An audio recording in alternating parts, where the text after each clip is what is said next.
It's 2018 and you're sitting on your couch watching the Oscars. The production design category is on, and Hannah Bleacher is giving her acceptance speech for her work on Black Panther. If you're like most people, you may not realize how historic of a moment this really was. Hannah Bleacher was the first Black person to be nominated, and only the fifth woman to win an Oscar award for production design in all of Oscar history.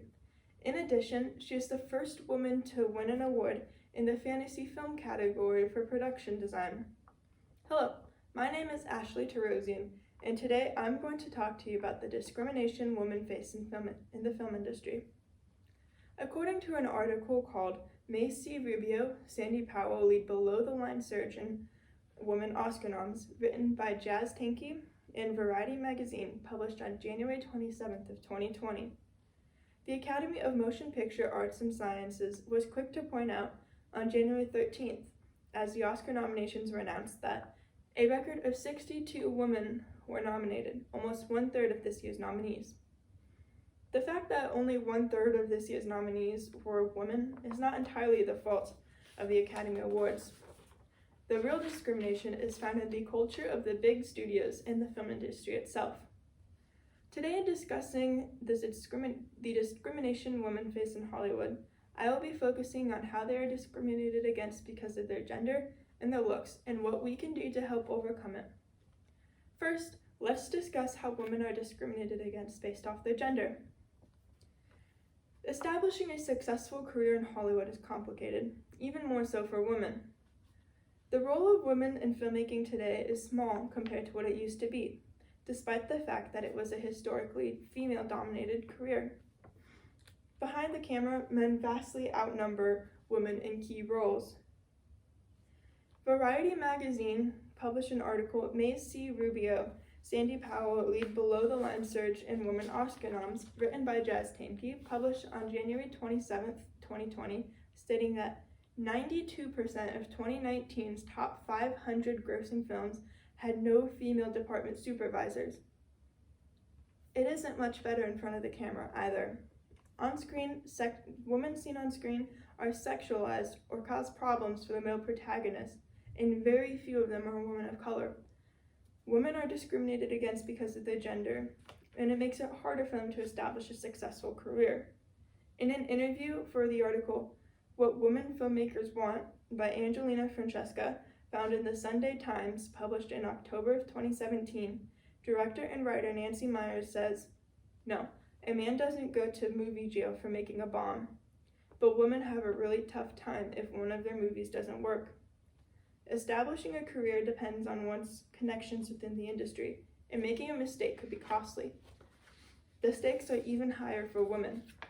People tend to hire those they already know and trust, and since the industry is male-dominated, women often get left behind. The women that are lucky enough to make it have to deal with blatant sexualization."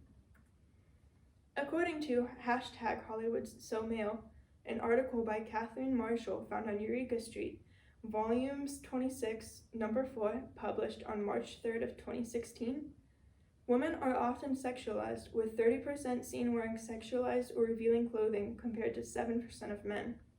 In a male-dominated field with little job offers, it is hard to overcome the sexualization.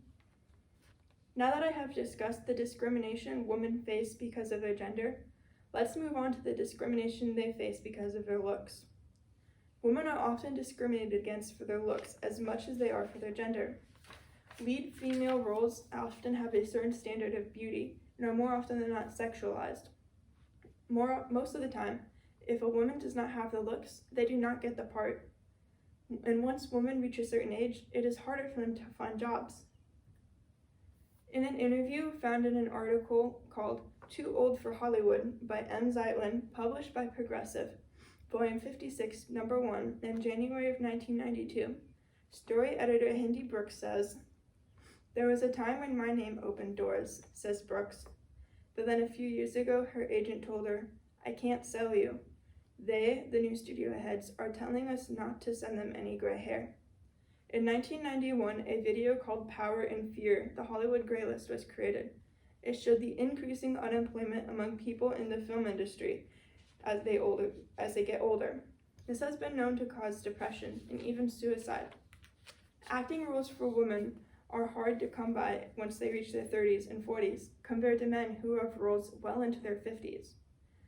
It's already hard enough to establish a career as a woman, and as they age, they're often forced to leave the film industry to find a new career.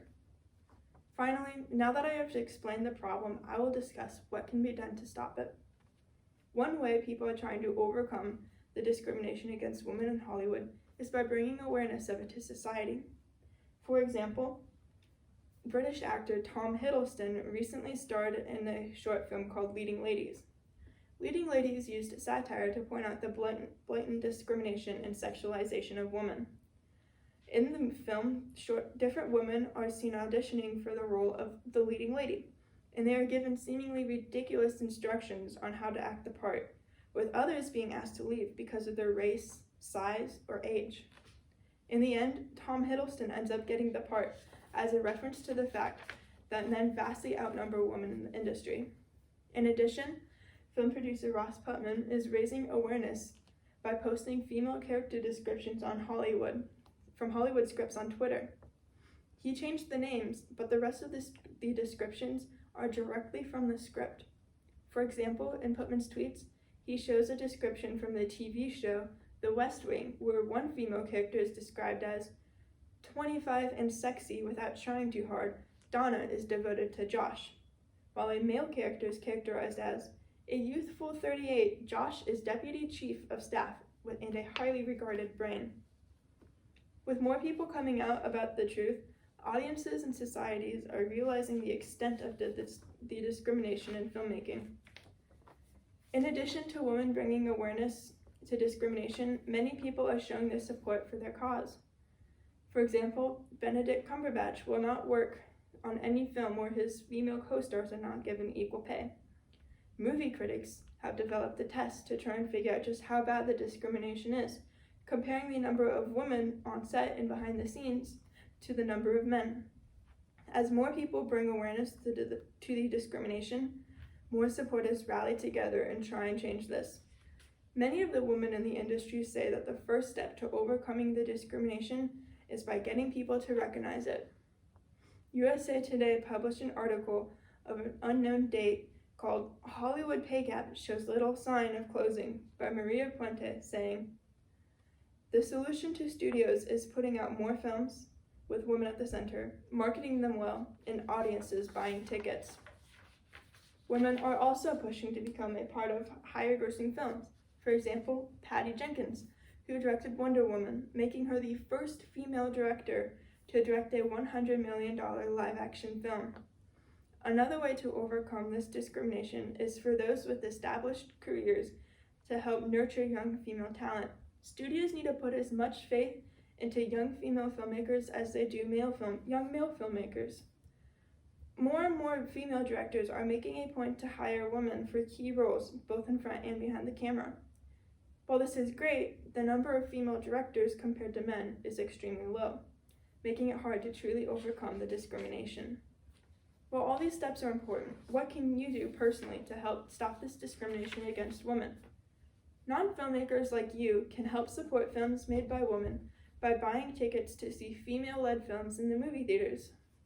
By buying tickets, you are helping to support the film's box office, and you are showing the studios that people are just as interested in female films as they are male films, and big studios will be more willing to hire the female filmmakers. Even though these are just small steps, they are important in starting the change society needs. In conclusion, today in discussing women in Hollywood, I have focused on how they're discriminated against because of their gender and looks. In order to overcome this, we must bring awareness of it to society and do our part in supporting female-led films. Even the smallest of actions can have a big impact in making a change for the better. Now that you know the extent of the discrimination women face in Hollywood, you can fully appreciate just how monumental Hannah Bleacher's win was. And the next time you watch the Oscars, think about how much the women who were nominated had to overcome in order to get to where they are today.